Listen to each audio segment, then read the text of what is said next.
প্রিয় দর্শক, আমন্ত্রণ জানাচ্ছি এনার্জি প্যাক পাওয়ার টক অনুষ্ঠানে।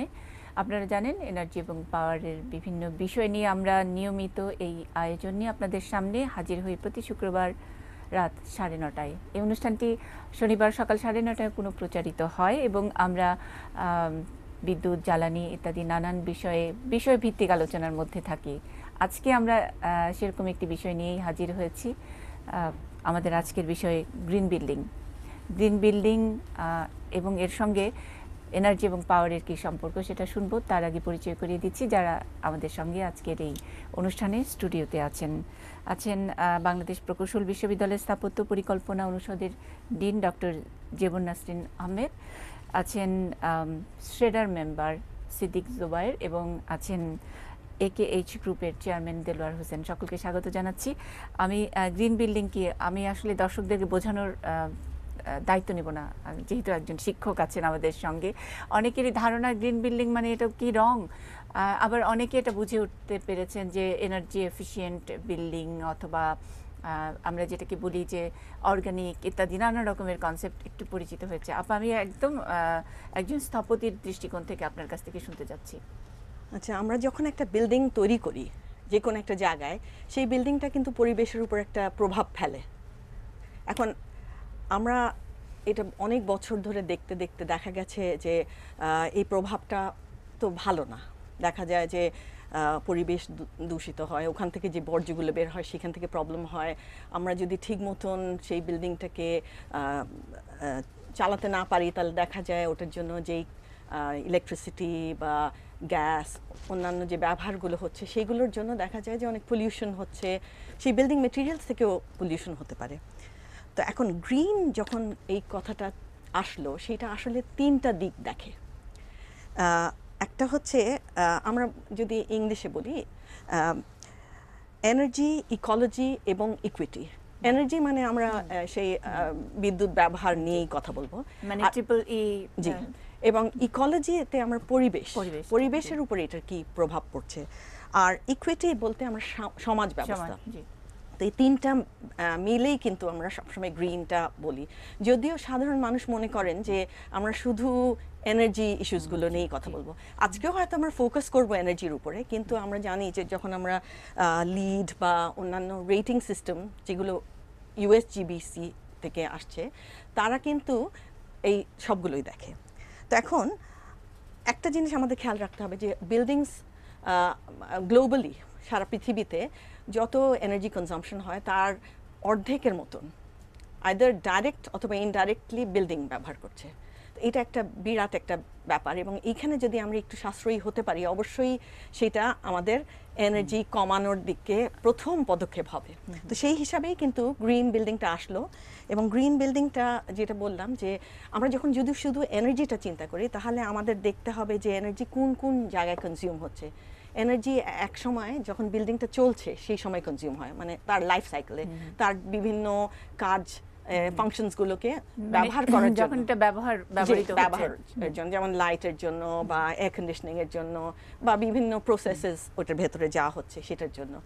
কিন্তু তাছাড়াও কিন্তু বিল্ডিং ব্যবহার করা হয় তৈরির সময়, এনার্জি ব্যবহার হয়। কারণ আমরা যখন দেখি যে এটার যে বিল্ডিং মেটেরিয়ালসগুলো তৈরি হচ্ছে অনেক বেশি এনার্জি কনজিউম করে কিছু বিল্ডিং মেটেরিয়ালস হতে পারে, আবার কিছু সাশ্রয়ী বিল্ডিং মেটেরিয়ালস ব্যবহার করা যেতে পারে। এইটা আরেকটা দিক, তৈরির প্রক্রিয়াটাও আছে কিন্তু। আর তাছাড়া আরেকটা হচ্ছে আমরা যখন এই বিল্ডিংটার জীবন শেষ হয়ে যাবে, আমরা যখন ডিসম্যান্টল করব এই বিল্ডিংটাকে, তখন এই বিল্ডিংটা কেমন করে প্রকৃতির সঙ্গে মিশবে, এইখানেও কিন্তু একটা এনার্জির একটা ইস্যু আছে। তো যখন আমরা গ্রিন বলি আমরা কিন্তু খুব ব্যাপক আকারে দেখি এই গ্রিন ব্যাপারটা। এই সবগুলো দেখব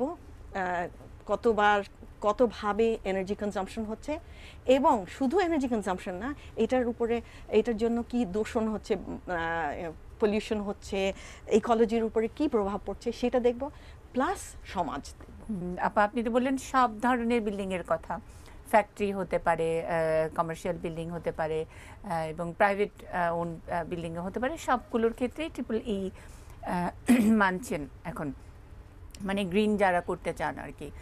তো ফ্যাক্টরি করেছেন সম্প্রতি আপনারা একেএইচ গ্রুপ, এবং এটা লিড সার্টিফিকেট পেয়েছে। আমরা জানি যে মানে পরিবেশের জন্য আমেরিকার সবচেয়ে বড় একটা স্বীকৃতির হিসেবে ধরা হয়।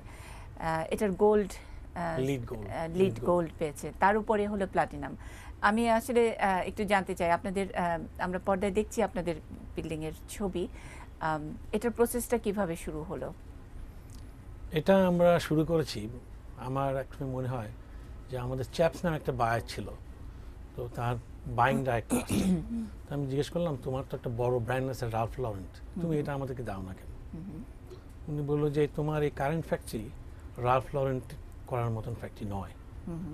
তখন থেকে আমাদের হলো যে এমন একটা ফ্যাক্টরি করতে হবে যেটা ইন্টারন্যাশনাল স্ট্যান্ডার্ড, যেখানে রালফ লরেন্ট বা আরও উঁচু মানের ব্র্যান্ডগুলো আমরা আনতে পারি। এটা একটা। আর আরেকটা হচ্ছে, বিগত কয়েক বছর থেকে আমরা এনভায়রনমেন্টের ব্যাপারে আলাপ করছি, গ্রিন ফ্যাক্টরির কথা বলছি, গ্রিন এনার্জির কথা বলছি, সাস্টেনেবল এনার্জির কথা বলছি, সাস্টেনেবল ফ্যাক্টরির কথা বলছি। ওই দৃষ্টিকোণ থেকে আমরা যদি এক্সপানশনে যাই, তাহলে এমন একটা ফ্যাক্টরি করবো যেটা গ্রিন বা যেটা ইকো সাস্টেনেবল, সেখান থেকে এই গ্রিন ফ্যাক্টরি। মানে আমার প্রশ্ন যে এই ক্ষেত্রে আপনারা তো প্রোডাক্ট তৈরি করেন, মানে এটা যেহেতু গার্মেন্ট ইন্ডাস্ট্রি আপনাদের, এবং সেখানে শার্ট, নিটওয়্যার কিছু করেন, সেখানে আপনি যদি গ্রিন ফ্যাক্টরিটা গ্রিন হয়, মানে এনার্জি এফিশিয়েন্ট অ্যান্ড পরিবেশ সম্মত, আপনার ব্র্যান্ড, আপনার যে তৈরি যে পোশাক, তার মধ্যে কি কোনো ভ্যালু অ্যাড করে? আমরা এটা অ্যাকচুয়ালি যারা ক্রেতা তাদের কাছে এই ফ্যাক্টরিটা, এটা একটা প্রোডাকশন ইউনিট, তাদের কাছে এটা ইম্পর্টেন্ট যে ফ্যাক্টরিটা গ্রিন। কারণ সবসময় বাইরের ক্রেতারা কমপ্লেন করছেন যে আমাদের ফ্যাক্টরিগুলি সেফ না, আমাদের ওয়ার্কিং এনভায়রনমেন্ট সেফ ভালো না। তা আমাদের ওয়ার্কিং ভালো করতে হলে একটা ভালো ফ্যাক্টরি করতে হবে। তা আমরা যখন নতুন একটা ফ্যাক্টরি করবো যেটা খুব ভালো, হোয়াই নট এটা green, why not it eco sustainable, সেই জন্যই এটাকে আমরা মানে এই ফ্যাক্টরিটা করেছি। মানে সেই ক্ষেত্রে ধরেন একটা রেগুলার ফ্যাক্টরি আর একটা গ্রিন ফ্যাক্টরি, মানে ইকো সাস্টেনেবল একটা ফ্যাক্টরি করার জন্য আপনার মানে কত ডিফারেন্স, মানে আমরা ইন টার্মস অফ, এটা অ্যাকচুয়ালি খুব একটা ডিফারেন্স না। আপনি খুব একটা যদি ইন্টারন্যাশনাল স্ট্যান্ডার্ড ফ্যাক্টরি ধরেন, সেই ক্ষেত্রে এটা খুব একটা ডিফারেন্স না। অনলি সার্টেন পলিসি বা নিয়মকানুন বা জিনিসপত্র করার বা ফ্যাক্টরি লেআউট করার বা ফ্যাক্টরির যে সমস্ত বিল্ডিং বা মেটেরিয়ালস যেগুলো ইউজ করবেন, সেগুলো যদি আপনি ইউনাইটেড স্টেটস গ্রিন বিল্ডিং কাউন্সিলের নিয়ম মাফিক করেন, তাহলে আপনার ফ্যাক্টরিটা সার্টিফাইড হবে। আপনি তখন গোল্ড বা সিলভার বা প্লাটিনাম পাবেন, depending on how you do it. আচ্ছা, মানে আমাদের বাংলাদেশের একটা ফ্যাক্টরি, তার প্রোডাক্ট, তার উৎপাদিত প্রোডাক্ট, এবং তার সঙ্গে একটি সার্টিফিকেট, একটি মর্যাদার একটা সার্টিফিকেট, সেটার কারণে কি আমাদের আসলে যে এই ফ্যাক্টরির প্রোডাক্টগুলোর কি একটু দাম দরের ব্যাপারে, মানে নেগোসিয়েশনের ব্যাপারে কি কোনো সুবিধা পাওয়া যায়? এটা মনে হয় যে সেই রকম দৃষ্টিতে আমরা করি নাই। আমরা মেইন দৃষ্টিতে করেছি আমাদের যে বর্তমান যে ক্রাইমগুলি আছেন, এরা যেন আমাদের থেকে চলে না যান। না, মানে এটা এক ধরনের প্রাইড দেয় কিনা, মানে যে সেটা যে আমরা এমন, মানে হতে পারে গরিব দেশ, কিন্তু এমন একটা ফ্যাক্টরি বা এমন একটা এনভায়রনমেন্ট থেকে এসেছি, তোমাদের কাছে আমরা আমাদের প্রোডাক্ট বিক্রি করছি, দ্যাটস ফাইন, কিন্তু এটা আমেরিকার স্ট্যান্ডার্ডে একটা তৈরি বিল্ডিং, মানে সেই জায়গায় নেগোসিয়েশনের জায়গাটা আমরা একটু জোর গলাটা বড় করে বলতে পারি কিনা? সেটা ডেফিনেটলি আমরা বলতে পারি যে এতকাল যে আপনারা কমপ্লেন করতেছেন যে আমাদের কারখানার পরিবেশ উন্নত মানের না, আমাদের কারখানার পরিবেশ সহায়ক না শ্রমিকদের জন্য, সেই কমপ্লেনটা আর এই ফ্যাক্টরিতে থাকছে না যখন আমরা গ্রিন বিল্ডিং করছি বা ইকো সাস্টেনেবল ফ্যাক্টরি করছি। মানে কারখানার পরিবেশের কথা যখন আসে, তখন তো শুধুমাত্র তো এটা বিল্ডিং ম্যাটেরিয়াল বা আপা যেটুকু বুঝিয়েছেন আমাদেরকে যে এনার্জি এফিশিয়েন্ট, বা এটা যখন নাকি ডিসমেন্টেল করা হবে সেটাও পরিবেশের জন্য ক্ষতিকর, সেগুলো নয়। ফ্যাক্টরির বেলায় কিন্তু মানুষ, এবং এটা একটা বড় ফ্যাক্টর, ম্যান পাওয়ার, তাদের কাজের ওয়ার্কিং আওয়ার, তাদের স্বাস্থ্য সুবিধা ইত্যাদি, সেগুলোর সঙ্গে কি ফ্যাক্টরির গ্রিন পাওয়ার সার্টিফিকেটটার কোনো মানে যোগাযোগ আছে? সম্পূর্ণ যোগাযোগ আছে। সেটা হলো যে একটা নর্মাল ফ্যাক্টরি থেকে একটা গ্রিন ফ্যাক্টরিতে প্রচুর স্পেস, আমরা ন্যাচারাল লাইট ইউজ করতেছি বেশি দেন নর্মাল বিদ্যুৎ থেকে। আর একটা ফ্যাক্টরিতে ওই প্রচুর স্পেস থাকার জন্য একজন ওয়ার্কার খুব কমফোর্ট ফিল করতেছে। আচ্ছা, যেমন অন্যান্য ফ্যাক্টরি থেকে যে লাইন স্পেস, এই লাইন স্পেস অনেক বেশি, সো কর্মীরা অনেক স্বাচ্ছন্দ্য বোধ করে একটা গ্রিন ফ্যাক্টরিতে, মানে আমাদের মতো যে গ্রিন ফ্যাক্টরি, আমি অন্য গ্রিন ফ্যাক্টরি দেখি নাই, অনেক স্বাচ্ছন্দ্য বোধ করবে, অনেক কমফোর্ট ফিল করবে, তার সাথে ওয়ার্কিং ফ্যাটিক আসবে না, সে কখনো উইক, মানে কাজ করতে যে সে ইয়ে হয়ে যাবে না, মানে আমরা যেটা বলি যে টায়ার্ড হয়ে যাবে না, সে কাজ করতে খুব স্বাচ্ছন্দ্য বোধ করবে। এটা একটা বিরাট কন্ট্রিবিউশন একটা গ্রিন ফ্যাক্টরি। মানে এটা কি আসলে যারা মানে আমরা যাদের জন্য করছেন এই ফ্যাক্টরিটা, ওনারা কি বুঝতে পারে ডিফারেন্সটা কি বুঝতে পারে কিনা? মানে তো অ্যাকচুয়ালি সরাসরি রিকোয়ারমেন্ট না না, আমি বলছি বায়ারদের কথা না, বলছি যে মানে যারা ইউজার, এই ধরেন গার্মেন্ট কর্মী, সে তুলনাটা পার্থক্যটা বুঝতে পারে সে যখন অফিসের পরিবেশ বা ফ্যাক্টরির পরিবেশ অথবা ফ্রিডম অথবা আলো অথবা আনন্দ, মানে এই ব্যাপারটা মানে দিন শেষে তো আপনার ফ্যাক্টরিতেও মিনিমাম ওয়েজেসটা দিচ্ছেন, আরেকজনের ফ্যাক্টরিতেও হয়তো জোয়ার ভাইয়ের ফ্যাক্টরিতেও দিচ্ছে, কিন্তু পরিবেশটা যে একটা বড় ব্যাপার সেটা কখনো ওরা ফ্যাক্টরি হিসেবে ধরে কিনা? আমার মনে হয় এটা খুবই ইম্পর্টেন্ট। ওয়ার্কাররা, গার্মেন্ট শ্রমিকরা একটা ভালো ফ্যাক্টরিতে কাজ করতে বেশি স্বাচ্ছন্দ্য বোধ করে দেন একটা ফ্যাক্টরি যেটা নর্মাল ফ্যাক্টরি, যেখানে দেখা যায় প্রচুর স্পেস নাই, আলো বাতাস নাই, আলো নাই। সেখান থেকে আমাদের ফ্যাক্টরিতে, মানে স্পেশালি গ্রিন ফ্যাক্টরিতে একটা ওয়ার্কার খুবই স্বাচ্ছন্দ্য বোধ করেন, এবং সে অনেক কষ্ট হলে অনেক দূর থেকে আসে, অথবা তার মনে অনেক বেশি ইনক্রিমেন্ট হচ্ছে না বা ইমিডিয়েট প্রমোশন হচ্ছে না, বাট সেই গ্রিন ফ্যাক্টরির কারণে সে এখানে থাকতে পছন্দ করে। আমি আসলে এটা প্রসেসটা নিয়ে আপনার কাছে শুনবো। আমি একটু সিদ্দিক জুবায়েরের কাছে যেতে চাই। গ্রিন কনসেপ্টটা শুরু হয়ে গেছে, আমরা জানি যে শ্রেডা এটা নিয়ে অনেক অনেক মানে নানান সেক্টরে কাজ করছে। গ্রিন বিল্ডিংয়ের ব্যাপারে শ্রেডার কি কোনো মানে কোনো আইনগত কোনো নির্দেশনা কিছু আছে কিনা বা ভাবছেন কিনা? আমি আগে আরেকটা অনুষ্ঠানে আপনার এখানে এসেছিলাম, তখন বলেছিলাম যে আমরা energy efficiency and conservation master plan করেছি। সেই মাস্টার প্ল্যানে আমরা 3টা বিষয়কে গুরুত্বের সাথে বিবেচনা করছি। একটা হচ্ছে ইন্ডাস্ট্রিয়াল এনার্জি এফিসিয়েন্সি, আরেকটা হচ্ছে রেসিডেন্সিয়াল এনার্জি এফিসিয়েন্সি, আরেকটা হচ্ছে বিল্ডিং এনার্জি এফিসিয়েন্সি। সুতরাং বিল্ডিং এনার্জি এফিসিয়েন্সির বিষয়টা আমাদের মাস্টার প্ল্যানের মধ্যে আছে, এবং আমরা এই বিষয়টিকে উৎসাহিত করার জন্য ইতিমধ্যেই কিছু ফাইন্যান্সিং প্রোগ্রাম চালু করেছি। এর মধ্যে দুটো উল্লেখযোগ্য আমি বলতে পারি। একটা হচ্ছে যে বাংলাদেশ ব্যাংকের একটা ফাইন্যান্সিং প্রোগ্রাম চালু হতে যাচ্ছে, যেটাতে আমরা শ্রেডা কাজ করেছি, ম্যাডামও কাজ করেছে আমাদের সাথে।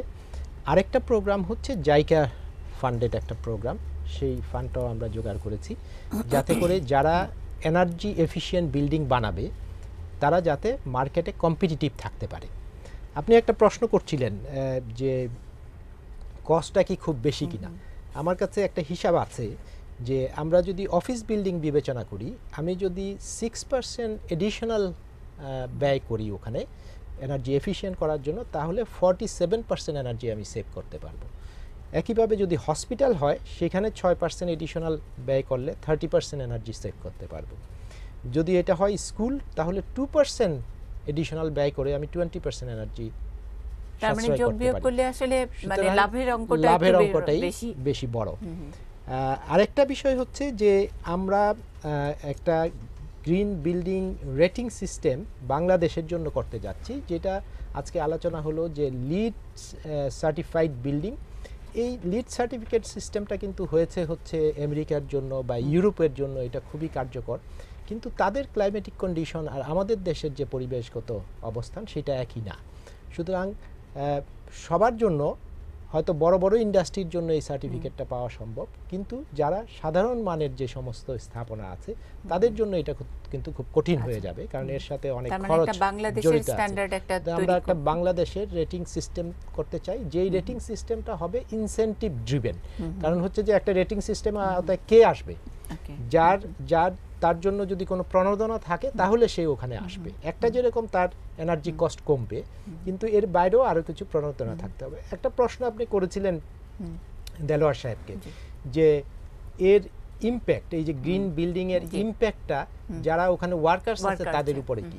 দেখেন, লিড যখন এটাকে আর্টিকুলেট করে, তখন কিন্তু তারা এই বিষয়গুলিকে বিবেচনায় নিয়ে আর্টিকুলেট করেছে। তারা বলেছে যে যদি একটা বিল্ডিং গ্রিন হয়, তার একটা পজিটিভ ইমপ্যাক্ট তার হেলথ অ্যান্ড এনভায়রনমেন্টের মধ্যে আসে, যেটা থেকে ওই ইন্ডাস্ট্রিতে যারা কাজ করে তাদের প্রোডাক্টিভিটি বেড়ে যায়, বিকজ তার যে ফেটিকটা সেটা তখন আসে না, তার প্রেজেন্স অ্যাবসেন্টিটা কমে যায়, এবং তারা অসুস্থ হওয়ার যেই প্রবণতা সেটাও কমে যায়। মানে এটা তো আসলে মানে উদ্যোক্তাদের লাভটা বেশি হয়, তাই না? ফলে তাদের প্রোডাক্টিভিটি না, যারা কর্মচারী তাদেরও লাভ, কারণ হচ্ছে যে তাকে অসুস্থ হতে হচ্ছে না। কর্মচারীদের তো লাভ অবশ্যই লাভ, তার পাশাপাশি উদ্যোক্তাদের লাভ। কিন্তু এই লিড সার্টিফিকেটের ব্যাপারে বরাবরই আগ্রহ দেখছি যে যারা সার্টিফিকেট দিচ্ছেন অথবা আমাদের বায়াররা, এটা ইউরোপ, আমেরিকা, তারা এগুলোর ব্যাপারে বেশি প্রেসার ক্রিয়েট করছেন।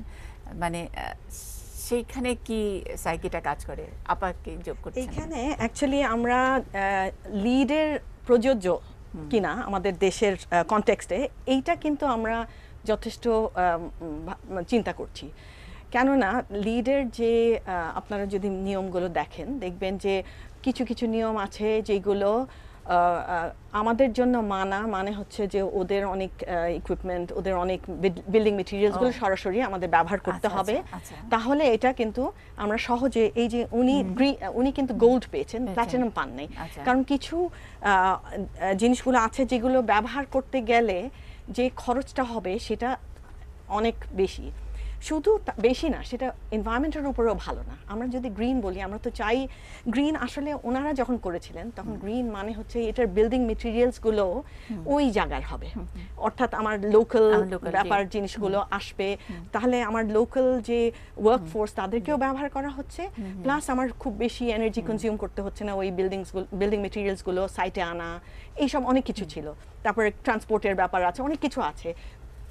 এটা কালচারাল এবং সোশ্যাল কনটেক্সটটা তো আছেই, তাছাড়া আছে এনভায়রনমেন্টাল কনটেক্সট, যেটা জুবাইর ভাই বলছিলেন যে ক্লাইমেট এইসব চিন্তা করে। সো ওদের বিল্ডিংগুলোতে দেখা যাচ্ছে যে যেই ইকুইপমেন্টসগুলো বা যেই বিল্ডিং মেটেরিয়ালসগুলো, ইনসুলেটিং বিল্ডিং মেটেরিয়ালস, এগুলো নিয়ে বেশি কথা আছে, সেইগুলো অবশ্যই একটা কন্ডিশন বিল্ডিংয়ের জন্য খুব ভালো। এয়ার কন্ডিশন বিল্ডিং হলে খুবই ভালো। কিন্তু আমাদের দেশে যেখানে অনেক বিল্ডিং হচ্ছে free run building, natural ventilation আছে এবং কন্ট্রোলটা হচ্ছে মানুষের হাতে, সেইখানে আমাদের ওয়েদারও তো একদমই, এবং সেইটার জন্য আমাদের ওয়েদারটা আমাদের ওইটার জন্যই সহায়। সেইখানে আমাদের আরো আমাদের নিজেদের কনটেক্সটে, আমাদের নিজেদের কালচারে এবং আমাদের নিজেদের ক্লাইমেটকে নিয়ে কাজ করতে হবে। যে বিল্ডিং মেটেরিয়াল যেসব হচ্ছে আমাদের দেশে, যেগুলো হচ্ছে, মানে আমি একটা দুটা শুধু জানি যে এনার্জি এফিশিয়েন্ট না, মানে কি বলবো, যে পরিবেশ বান্ধব ইট তৈরি হচ্ছে, এরকম অনেক অনেক কিছু হচ্ছে। এর বাইরে আর কি কি, মানে যেটাকে আমরা আসলে গ্রিনের পথে অনেক দূর একটু এগোতে পারবো? আমার মনে হয় বাঁশটা ব্যবহার করাটা আমাদের একটু চিন্তা করতে হবে খুব বেশি ভাবে। যেসব বিল্ডিং মেটেরিয়ালসগুলো সহজে রিনিউয়েবল, সেইগুলোর দিকে আমাদের যেতে হবে। আচ্ছা, আমাদের ইনফ্যাক্ট রিসোর্স এফিশিয়েন্সি চিন্তা করতে হবে। আমাদের যেটা প্রকৃতি আমাদেরকে দিয়েছে সেই জিনিসগুলো ব্যবহার করাটা কিন্তু আমাদের খুব জরুরি। এখন আমাদেরকে প্রকৃতি কি দিয়েছে? সৌরশক্তি দিয়েছে, বৃষ্টি দিয়েছে, তারপরে আমাদেরকে বাতাস দিয়েছে। এইগুলো যদি আমরা না ব্যবহার করে বিল্ডিং বানাই তাহলে কিন্তু আমরা অনেক বেশি এনার্জির উপরে ডিপেন্ডেন্ট হয়ে যাব। তো আমাদের এগুলো নিতে হবে। উনি ওনার বিল্ডিং সম্বন্ধে বলছেন যে ন্যাচারাল লাইট ইউজ করছে, এটা কিন্তু আমাদের প্রাকৃতিকভাবে আমরা পেয়েছি। আমি যদি এখন একটা বিল্ডিং বানাই, একটা ওনার এখানে ফ্যাক্টরিতে দিনের বেলা তো অনেক ব্যবহার হয় এবং অনেক কাজ আছে যেগুলোতে একদম ডে লাইট প্রয়োজন, সেই জিনিসগুলোকে যদি আমরা ভেতরে ঢুকিয়ে দিই তাহলে কি করছি আমরা? আর্টিফিশিয়াল লাইটের উপর ডিপেন্ডেন্ট হচ্ছে, এনার্জি কনজাম্পশন হচ্ছে এবং এগুলো কিন্তু কস্টলিও। তো অনেক কিছু চিন্তা করে কিন্তু আমরা প্যাসিভ আর্কিটেকচার, গ্রিন আর্কিটেকচার যেটাই বলি, এই দিকে আমাদের যেতে হবে এবং এইটা আমরা যত তাড়াতাড়ি রিয়েলাইজ করি আমাদের ফিউচার তত ব্রাইট হবে এবং আমাদের এনার্জি ক্রাইসিসও তত কমবে। মানে একটা তো হলো যে এখন যেগুলো হবে বা এখন যদি আমরা রিয়েলাইজ করি তাহলে আমাদের এনার্জির সেক্টরে আমরা অনেক বেশি লাভবান থাকবো। কিন্তু অলরেডি যেগুলো হয়ে গেছে সেখানে কি কিছু কোনো মানে রেকটিফিকেশন, আনডু করার কোনো জায়গা আছে? যেগুলো হয়ে গেছে সেইগুলো কিন্তু যতটুকু খরচ করে এটাকে ঠিক করতে হবে সেটা অনেক বেশি। আমরা যদি এখন কনসেন্ট্রেট করি, ইউএসজিবিসিও তাই করেছিল, তারা প্রথমে নিউ বিল্ডিংস এর উপর করেছিল, এখন কিন্তু তারা রেনোভেশনস আর ওল্ড বিল্ডিংস এর রেট্রোফিটিং এর উপরে কাজ করছে এবং করেছে ওরা ওইটাকে, কিন্তু ওটা পরে করেছে। প্রথমে ওরা যেটা বিরাট একটা জিনিস যেটা হবে নতুন সেটার উপরে তারা জোর দিয়েছে, এবং আমাদেরও বোধহয় ওই একই প্রিন্সিপালই তো ওইটাতেও ব্যবহার করব, কিন্তু দেখা যাবে যে একটু কঠিন হয়ে যাচ্ছে। মানে আমি আপা মানে একদমই আমি স্বীকার করে নিচ্ছি যে এই বিষয়টি সম্পর্কে খুব বেশি ভালো ধারণা নেই, একদম একজন সাধারণ মানুষের মতো একটা ধারণায় যদি বলি যে যেই বিল্ডিং করার কথা বললেন, বিল্ডিং মেটেরিয়ালের কথা বললেন, আমাদের বাংলাদেশটা তো তাই ছিল, মাটির ঘর, মাটির দোতলা তিনতলা বাড়ি।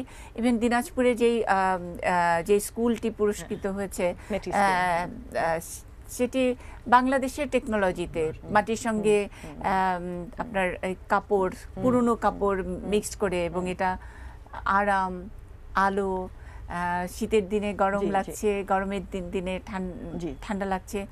তো সেই দেশে আমরা এখন নতুন করে গ্রিনের কথা বলছি, সেই দেশের আর্কিটেক্টরা, মানে আমরা কি আমাদের নিজস্বতা নিয়ে শুরু থেকে আমরা কাজ শুরু করিনি, তাই সেই জন্যই বলছি যে আমরা কিন্তু অনুকরণ করব যেটা অনুকরণীয়, কিন্তু আমরা জাস্ট হুবহু যদি আমরা অনুকরণ করি এখন যে আচ্ছা ওরা এইভাবে বলেছে, সেটা হবে না, আমাদের নিজেদের ভাবে করতে হবে। আপনি খুবই সুন্দর একটা কথা বলেছেন, আমাদের 50 বছর আগে সব বিল্ডিংই গ্রিন ছিল, এখন কিন্তু আপনি গ্রামে গেলে সেরকম ভাবে পাবেন না। আপনি দেখবেন যে মাটির ঘর আছে ওটা ভেঙে সঙ্গে টিনের ঘর, উপরে টিন, সাইডে টিন করে স্ট্যাটাস সিম্বল হয়ে গেছে তার জন্য। হ্যাঁ, এবং ওখানে একটু বিদ্যুৎ লাগছে, গরম লাগছে, এবং বিদ্যুতের জন্য হাহাকার করছে, এটা আমরা প্রতিদিন এটা লক্ষ্য করছি।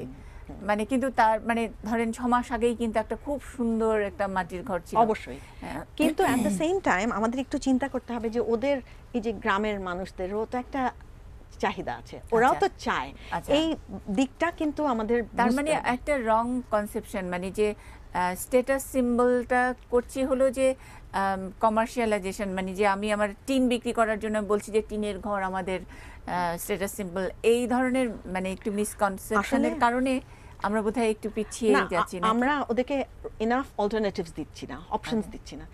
আগে ও কি ব্যবহার করতে, আগে হয়তো ছনের ঘর, সেই ছনের ঘরটা খুব তাড়াতাড়ি নষ্ট হয়ে যেত, টিনটা তো টেকে, ও তো সেটাই দেখবে, তার তো উপায় করছে অল্প টাকা পয়সা, সেইটা দিয়ে সে বেস্ট সলিউশনে যাচ্ছে যেটা অনেক দিন টিকবে, কারণ তার তো সেটা দেখতে হবে। কিন্তু আগেকার দিনে তার যে ছনের ঘরটা, সেটা তো আমরা তার অল্টারনেটিভ কি, টেকসই অল্টারনেটিভ কি, সেটা তো আমরা তার কাছে মানে দিচ্ছি না। ছনের ঘর, টেকসই এবং গ্রিন যে কনসেপ্ট, সবকিছু মিলিয়ে টেকসই বলতে আমি এখানে সাস্টেইনেবল বলছি, সেটা তার মানে হচ্ছে সাস্টেইনেবল, হচ্ছে সাস্টেইনেবিলিটির অর্থ আসলে কি, যে এমন একটা পদ্ধতি, অঙ্কটাও আমরা বোঝাচ্ছি না, যেটা আসলে শ্রেডা করার চেষ্টা করছে, যে যদি 2% যদি বিল্ডিং এর জন্য কস্ট বাড়াই, তাহলে আমার আখেরে হয়তো 60% এনার্জি হচ্ছে, এবং তো সেইটা আমরা আসলে শহর কি গ্রামে কোথাও আমরা এই অঙ্কটা বোঝাচ্ছি না, যে আমার আসলে একটা ভালো সুন্দর একটা মাটির ঘর থাকলে সেখানে একটা ফ্যান চলবে, টিনের ঘরে আমার চারটা ফ্যান লাগবে, হয়তো এসির দরকার হবে, গরমের মধ্যে থাকতে পারবো না, সেখানে বিদ্যুৎ বিল প্রতি মাসে 600 টাকার উপরে হবে। তো সেই ইনফরমেশনটাও বোধহয় এইটাও ডিসেমিনেট করতে হবে, এবং আসলে আমাদের বুঝতে হবে যে তাদের অ্যাওয়ারনেস যত বাড়বে তারাও কিন্তু আবার ওই দিকেই যাবে। যেমন এখন কেন ওয়েস্ট আবার ওই নেচারের দিকে চলে যাচ্ছে, কারণ ওরা এত অ্যাডভান্সড, এত হাইলি টেকনিক্যাল হওয়ার পরেও ওরা বুঝতে পারছে যে আমি বায়োমিমিক্রি করব, আমি এখন বায়োলজিক্যাল যেই সিস্টেমসগুলো আছে এগুলোকে আমি এখন কপি করে দেখি আমি কেমন করে ওই রকম হতে পারি। তাই না? অ্যাওয়ারনেসের জায়গাটা হ্যাঁ, মানে দাও ফিরে এসে অরণ্য, সেটা তো আমরা তো প্রত্যেকটি শিশু জন্মের পর থেকে আমরা শিখে আসছি এই বাংলাদেশেই, আর এই স্লোগান বোধহয় বাংলাদেশের জন্যই, কিন্তু তারপরে আমরা মানে ঘুরে ফিরে আমাদের আসলে সেটার রূপরেখা লাগছে, নিয়ম কানুন লাগছে। যাই হোক, অ্যাওয়ারনেসের জায়গায় আমরা কথা বলবো, একটা ছোট্ট বিরতিতে যাচ্ছি। প্রিয় দর্শক, আপনারা আছেন এনার্জি প্যাক পাওয়ার টকে, আমরা একটা ছোট্ট বিরতির পরে আবারও ফিরছি, আমরা গ্রিন বিল্ডিং নিয়ে আজকে কথা বলছি, থাকুন আমাদের সঙ্গেই।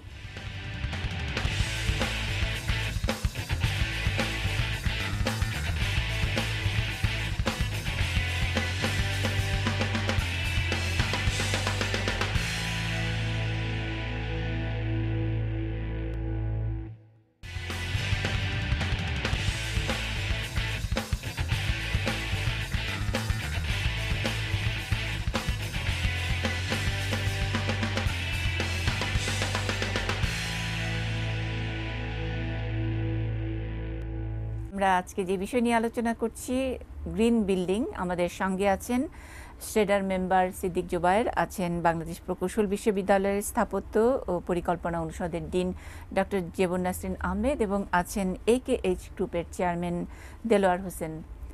বিরতিতে যাবার আগে অ্যাওয়ারনেস বিষয়ে কথা বলছিলেন, সচেতনতা, গণসচেতনতার কথা বলছিলেন।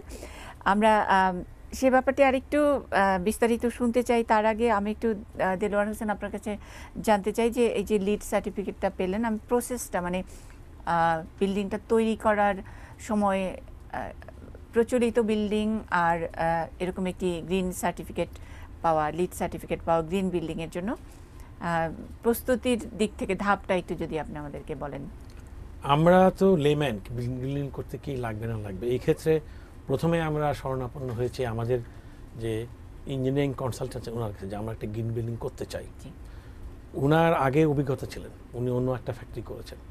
তখন উনি আমাদেরকে সাজেস্ট করেছেন আপনারা একটা বাইরের কনসালটেন্ট যে member of the United states green building council, তাকে এঙ্গেজ করতে হবে, কারণ উনি বলবে যে কীভাবে করলে আপনি এই বিল্ডিংটা গ্রিন বিল্ডিং হবে বা আপনি লিড সার্টিফাইড পাবেন। তো ওনাকে আমরা এঙ্গেজ করেছি, ওনার সাথে আমরা কন্ট্যাক্ট করেছি। উনি আমাদেরকে প্রথমে আমাদের বাংলাদেশ ইঞ্জিনিয়ার BNDC কোন অনুযায়ী একটা বিল্ডিংয়ের ড্রয়িং করেছেন। ওটা আবার আমরা বসেছি গ্রিন বিল্ডিংয়ের সার্টিফাইড যারা মেম্বার তাদের সাথে, মানে একজন শ্রীলঙ্কান কনসালটেন্ট, উনি আমাদের সাথে এই কাজগুলো করলে আপনি প্লাটিনাম পেতে পারেন, গোল্ড পেতে পারেন, সিলভার। তো আমরা সিদ্ধান্ত নিয়েছি আমরা গোল্ডে যাব। এই ক্ষেত্রে একটা জিনিস কিন্তু খুব সুন্দর, উনি ম্যাডাম যেটা বলেছেন যে আমরা কিন্তু অনেক কিছুই রিসাইকেল ইউজ করি, আমরা কিন্তু রেকর্ড রাখি না। যেমন আমরা ইট ভেঙে কংক্রিট তৈরি করি, ওই কংক্রিটের রাবিশগুলো কিন্তু আমরা রিইউজ করি। এটা কিন্তু একটা গ্রিন আসপেক্টের, আপনি ফেলে না দিয়ে আপনারা যে সুরকি বানাচ্ছেন। তারপর আমরা অনেক বাংলাদেশের সব স্টিলগুলি কিন্তু রিসাইকেল, এখানে কিন্তু ভার্জিন স্টিল আসে না। যে স্টিলগুলি এখানে আসে, মনে করেন যারা বড় বড় কোম্পানি যারা স্টিল বিমগুলি নিয়ে আসেন ওগুলো রিসাইকেল। আর আমাদের রডগুলি তো অবশ্যই রিসাইকেল, কারণ আমরা স্টিল ইম্পোর্ট করে এনে আমরা রিসাইকেল রড বানাই। তো মোটামুটি ক্ষেত্রে গ্রিল বিল্ডিংয়ের জন্য একটা দরকার, সেটা হচ্ছে আপনাকে রিসাইকেল জিনিস, ভার্জিন জিনিস ইউজ করলে তার মানে আপনি ওখানে বেশি এনার্জি, আগে একটা জিনিস ছিল সেটা ইউজ করেন নাই। তো এটা একটা বিরাট ব্যাপার। যেমন আপনি বলছেন টপ সয়েল রেখে দিতে হবে, এটা কিন্তু খুব সহজ কাজ। আপনি ট্রেঞ্চ করলেন আপনার ইয়ের জন্য, কলামের জন্য, তো ওই ট্রেঞ্চের মাটিটা আপনি রেখে দিলেন, ওই মাটিটা দরকার। কারণ এমন সব জায়গায় বেশিরভাগ ক্ষেত্রে দেখা যায় আমরা বালু দিয়ে আর্ট ফিলিং করি, ওইখানে তো ঘাস হবে না। তো টপ সয়েল খুবই দরকার, এটা রেখে দেওয়ার কোনো ব্যাপার না। আপনি তখন উপরে এই টপ সয়েলটা দিয়ে আপনি বায়ন করতে পারেন। আমাদের ফ্যাক্টরিতে আমরা অলমোস্ট 55% জায়গা খালি রেখেছি এবং এগুলো সব আমরা গ্রিন করে ফেলেছি ঘাস দিয়ে, ফুল দিয়ে, যাতে পরিবেশটা দেখতে সুন্দর লাগে। এবং ওই খোলা রাখার কারণে প্রচুর বাতাস ফ্যাক্টরিতে ঢুকতেছে। আপনি ওখানে কোনো মানে ফ্যান না চালালেও চলবে, আপনার খোলার জন্য বাইরের ন্যাচারাল বাতাস ঢুকতেছে। যখন ফ্যাক্টরিতে প্রচুর গরম হয়, আপনি 10টা ফ্যান দিলে গরম বাতাসই থাকে, কিন্তু যদি বাইরের পরিবেশটা ঠান্ডা থাকে, ওই ঠান্ডা বাতাস যদি আপনার ফ্যাক্টরিতে ঢোকে, অথবা মানে বাতাসটা যদি খেলতে পারে তাহলে তো সেটা তখন ফ্যাক্টরির ভিতরে অটোমেটিক ঠান্ডা থাকে। আর এখন এই আরেকটা অ্যাসপেক্ট হচ্ছে নতুন মেশিনে ইনভেস্ট করাতে শুধু যে আপনার ওই মেশিনটা প্রোডাক্টিভিটি বেশি দিচ্ছে না, এটা আপনার তাপ কম দিচ্ছে। তার মানে কার্বন ইমিশন কম হচ্ছে, ফ্যাক্টরির ভিতরের এনভায়রনমেন্ট ওয়ার্কাররা স্বাচ্ছন্দ্যে কাজ করতে পারছে। মানে এখন তো আপনারা অভিজ্ঞ, মানে একটি চমৎকার একটি ইন্ডাস্ট্রি, গ্রিন ইন্ডাস্ট্রি করার পরে যদি ধরে নেই যে আমাদের এই অনুষ্ঠান দেখার পরে অনেকে হয়তো সিদ্ধান্ত নেবেন যে তার ফ্যাক্টরিটাও গ্রিন করবেন, তাহলে কার কাছে যাবেন, কোথায় কোথায় যাবেন, কোন কোন ফ্যাক্টরিগুলো মাথায় রাখবেন?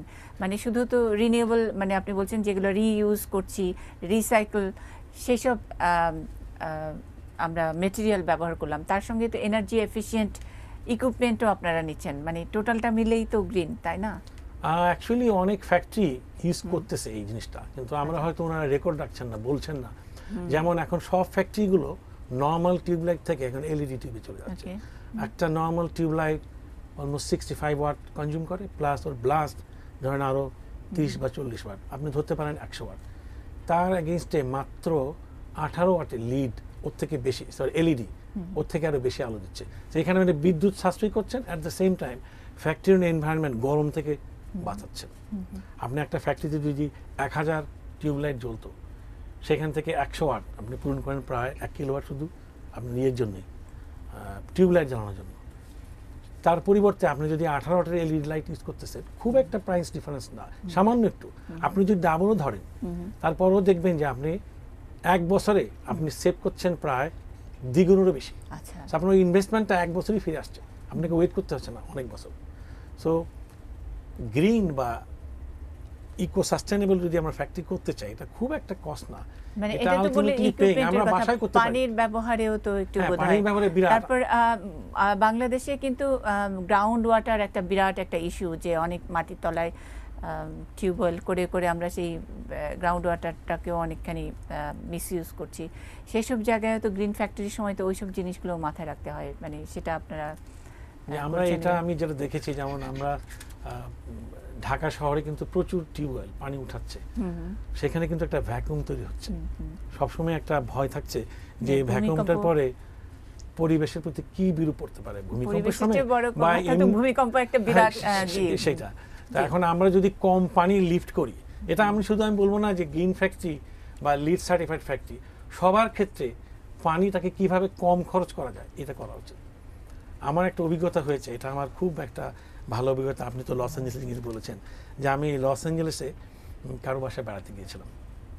তো আমি সেখানে দেখেছি একটা কোমোড, আমার কাছে আশ্চর্য লাগছে। আপনি গুলশান বাড়িধারায় পুরনো বাড়িগুলিতে, এখনো নতুন বাড়িতে একটা কোমোডে ফ্লাশ করলে 3 গ্যালন থেকে মিনিমাম 2 গ্যালন পানি ফ্লাশ হয় ফর ওয়ান টাইম।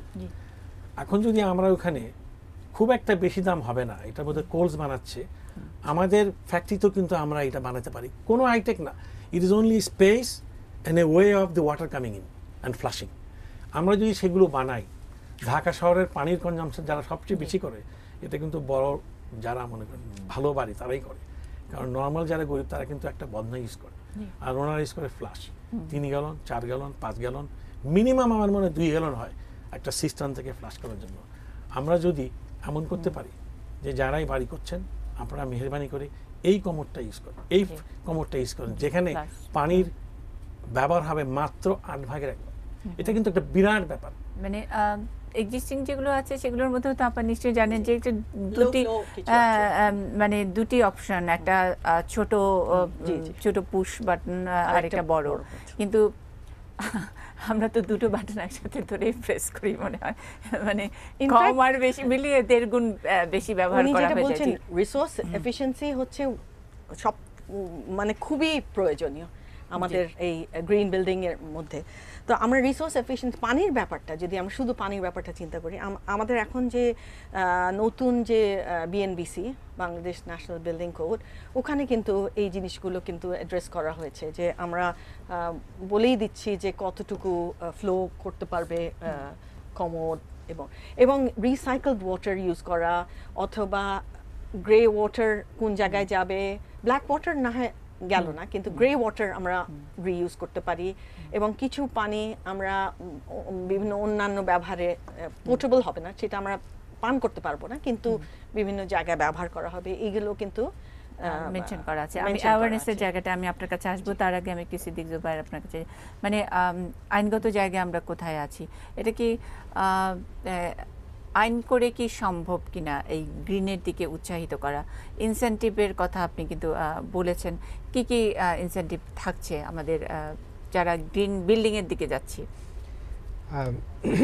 যেটা আইনগত যে বিষয়টা যেটা বললেন জেবুন নাসরিন ম্যাডাম, যে আমরা বিএনবিসি করেছি, বাংলাদেশ ন্যাশনাল বিল্ডিং কোড, যেখানে এনার্জি এফিসিয়েন্সির উপরে একটা সেপারেট চ্যাপ্টার এবার যোগ করা হয়েছে, এবং সেইখানে কিছু ম্যান্ডেটরি অ্যাসপেক্টস বলা হয়েছে।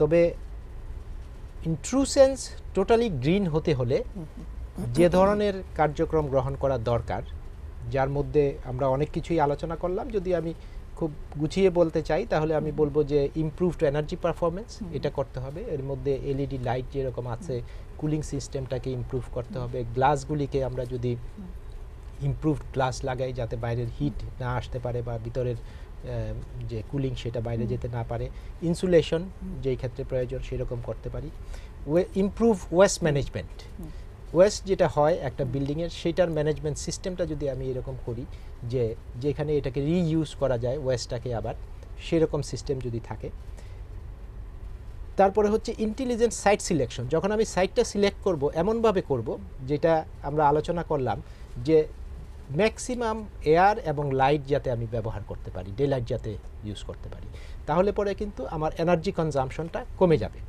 তারপরে যেমন হচ্ছে প্ল্যান্টেশনের বিষয়টাকে মাথায় রাখতে হবে, যে সাফিসিয়েন্ট প্ল্যান্টেশন যদি একটা বিল্ডিংয়ে থাকে সেটাও কিন্তু একটা কুলিংয়ের জন্য কাজ করে। দেন লো এনার্জি ম্যাটেরিয়াল যদি আমরা ব্যবহার করি, যে সমস্ত ব্রিক্স আমরা ব্যবহার করব, সেইগুলি যদি এরকম হয় যে ইনস্টেড অফ সলিড ব্রিক্সের জায়গায় আমি যদি হলো ব্রিক্স ইউজ করি, it will work as insulation. তো এরকম। তারপরে ইমপ্রুভ ইনডোর এনভায়রনমেন্ট, যেটা বললেন দেলোয়ার সাহেব, যে ওনার ফ্যাক্টরিতে যে একটা লাইন থেকে আরেকটা লাইনের গার্মেন্টস ফ্যাক্টরিতে মেশিনের যে ডিস্টেন্স, সেটাকে মেনটেন করা হচ্ছে, এনভায়রনমেন্টটাকে ভালো করা হচ্ছে। ফাইনালি যে ওয়াটার ম্যানেজমেন্ট আমাদের বিএনবিসিতে আছে, যে রেন ওয়াটার হারভেস্ট করতে হবে। আবার যেটা বললেন যে গ্রে ওয়াটারটাকে রিইউজ করতে হবে। গ্রে ওয়াটার মানে হচ্ছে যে আমরা বেসিনে যেই পানিটা ব্যবহার করি, হাত মুখ ধোয়ার জন্য যেই পানি ব্যবহার করি, সেটা ব্ল্যাক ওয়াটার যদি বাদও দেই, কমোটের পানি যদি বাদও, সেটাকে যদি আমি রিইউজ করতে পারি, তাহলে পরে কিন্তু এই পানিটাকে দেখেন, চিন্তা করেন, পানির ব্যবহার যদি আমরা কমাতে পারি, তাহলে এই পানিটা আন্ডারগ্রাউন্ড থেকে উঠাতে একবার যে এনার্জি খরচ হয়, এটাকে আবার বাসা পর্যন্ত নিয়ে আসতে এনার্জি খরচ হয়, আবার বাসায় এনে আবার ওটাকে ছাদের উপরে নিয়ে যেতে আবার এনার্জি খরচ হচ্ছে। তো আমি যদি ওয়াটার ইউজ কমাতে পারি, তাহলে কিন্তু আমি প্রচুর এনার্জি কমাতে পারি। একটা হিসাব দিই, যেটা আমরা আলোচনা করলাম, যে নতুন বিল্ডিং যেগুলি এখন পর্যন্ত রাজুক অ্যাপ্রুভ করেছে, যে সমস্ত প্ল্যান, সেই সমস্ত প্ল্যান অনুযায়ী যদি এই বিল্ডিংগুলি আসতে থাকে, আমাদের বছরে যেই পরিমাণ নতুন বিল্ডিং আসবে, সেইখানে এনার্জি এফিসিয়েন্সি বা গ্রিন ফিচার যদি আমি ইনক্লুড করি, তাহলে পরে প্রায় 30% এনার্জি সেভ করতে পারবো, অর্থাৎ 360 মেগাওয়াট, অর্থাৎ যার পরিমাণ 360 মেগাওয়াট বিদ্যুৎ আমি শুধু এই নতুন আসা বিল্ডিংগুলিতে যদি আমি গ্রিন ফিচার করতে পারি, তাহলে পরে আই ক্যান সেভ প্রতি বছর। এবং এইভাবে যদি আমি আগামী 10 বছর যদি বিবেচনায় নেই, দেখেন আমার 10 বছর পরে আমাদের হয়তো ইলেকট্রিসিটির ডিমান্ড হবে যে প্রায় 25,000 মেগাওয়াট। সেই 25,000 মেগাওয়াট থেকে 3,000 মেগাওয়াট কিন্তু আমি কমিয়ে ফেলতে পারি শুধু বিল্ডিং সেক্টর থেকে এই এনার্জি এফিসিয়েন্সি ইমপ্রুভমেন্টের মাধ্যমে। মানে এক্ষেত্রে আমার একটু প্রশ্ন আছে, যে যেমন ধরেন বিদ্যুতের ক্রাইসিস যেটা ম্যানেজ হলো, সেখানে কিন্তু কিছু অ্যাগ্রেসিভ পদক্ষেপ, কুইক রেন্টাল, তারপর মধ্যমেয়াদী, দীর্ঘমেয়াদী ইত্যাদি অনেক, এবং একসঙ্গে অনেক কিছু। আর আমরা যখন এনার্জি সেভিংয়ের কথা বলছি, সেটা একটা খুবই সুইট এবং খুবই এমন একটা অর্গানাইজেশন যে অ্যাওয়ারনেস লেভেলে আছে, ঠিক আছে আপনারা করেন, মানে আমরা যেটা বলি যে অনেকটা সত্যগ্রহের মতো আর কি, যে ঠিক আছে এটা অনেক ভালো, পরিবেশের জন্য ভালো, সুতরাং আপনারা মানেন। তো এনার্জির বাড়ানোর জন্য, বিদ্যুৎ উৎপাদন বাড়ানোর জন্য অ্যাগ্রেসিভ আমরা পদক্ষেপ নিলাম, কিন্তু এটার এফিশিয়েন্ট করার জন্য বা বিদ্যুতের খরচ যাতে আমরা একটু কমাতে পারি, সেখানে অ্যাওয়ারনেস, আইন, এগুলো খুব একটা অ্যাগ্রেসিভ না। কারণটা কি?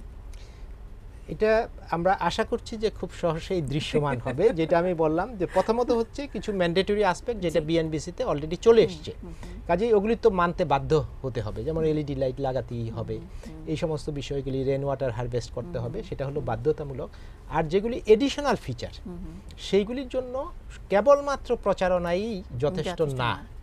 তার জন্য যেগুলি প্রয়োজন হবে সেটা হচ্ছে ইনসেন্টিভ ড্রিভেন হতে হবে কার্যক্রমটাকে, যে আমি করব এটা, কিন্তু আমি কি, আইনটা তো বিএনবিসিতে চলে এসেছে। বিল্ডিং এর বেলায় আমরা যে দেখেছি, আপনারা নিশ্চয়ই জানেন, যে ওই যে 30% জায়গা রেখে বিল্ডিং করতে হবে, সেটা প্রাইভেট হোক আর ফ্যাক্টরি হোক, যাই হোক না কেন, সেটা তো সকলে এই নিয়মটি যখন করা হলো, সকলে গিয়ে রাজুকে গিয়ে ব্যাকডেটে তাদের বিল্ডিং কি আপনার পাস করে নিয়ে আসলো।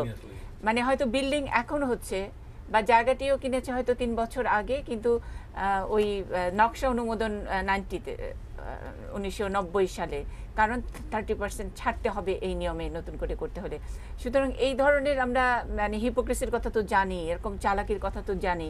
কিছু কিছু প্রতিষ্ঠান আছে মানে একদম চোখে কালো কাপড় বেঁধে সব কাজগুলো করে যাচ্ছে। সেই ক্ষেত্রে আমরা কতটা সুইট থেকে এই এনার্জি সেভিং এর জায়গায় থাকতে পারবো? মানে আমি সেই বিষয়টাতেই আসতে চাচ্ছিলাম, যে কেবলমাত্র আইন করে আপনি এটাকে বাস্তবায়ন করতে পারবেন না। আইন করা হয়েছে, আছে, কিন্তু এটার সফল বাস্তবায়নের জন্য দরকার হবে সচেতনতা, যেটা আমি আগে বলেছি যে আসলে এর জন্য খুব বেশি ব্যয় করতে হয় না, কিন্তু সেভিংসটা অনেক বেশি। এটা যদি একজন বিল্ডিং ওনার জানে, সে যদি বোঝে, তাহলে পরে তাকে আর বাধ্য করতে হবে না। এক।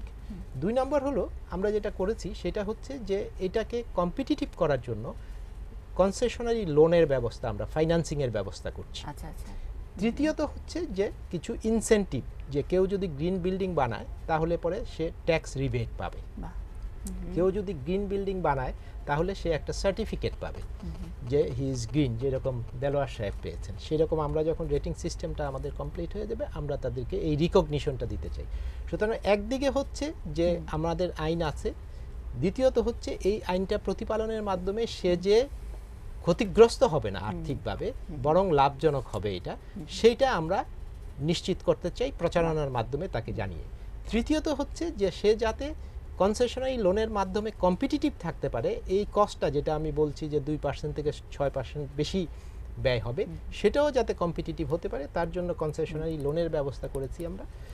এবং এটা বাংলাদেশ সরকারের যেই সেন্ট্রাল ব্যাংক আমাদের আছে, বাংলাদেশ ব্যাংকের লোন আছে, এবং জাইকা থেকেও আমরা একটা অর্থায়নের ব্যবস্থা করেছি। আর বাকিটা হচ্ছে যে ইনসেন্টিভের মাধ্যমে আমরা এটাকে পার্টিসিপেটরি করতে চাই। এটাকে বাধ্যতামূলকভাবে কাউকে আনার বিষয়টা অতটা বেশি কার্যকর হয় না, আপনার বক্তব্যেই আপনি বলেছেন। সুতরাং এটাকে আইনও এরকম থাকবে, এটাতে যাতে উৎসাহিত হয়ে লোকজন পার্টিসিপেট করে এবং দ্রুত যাতে এটা বাস্তবায়ন করা যায় সেটার জন্য।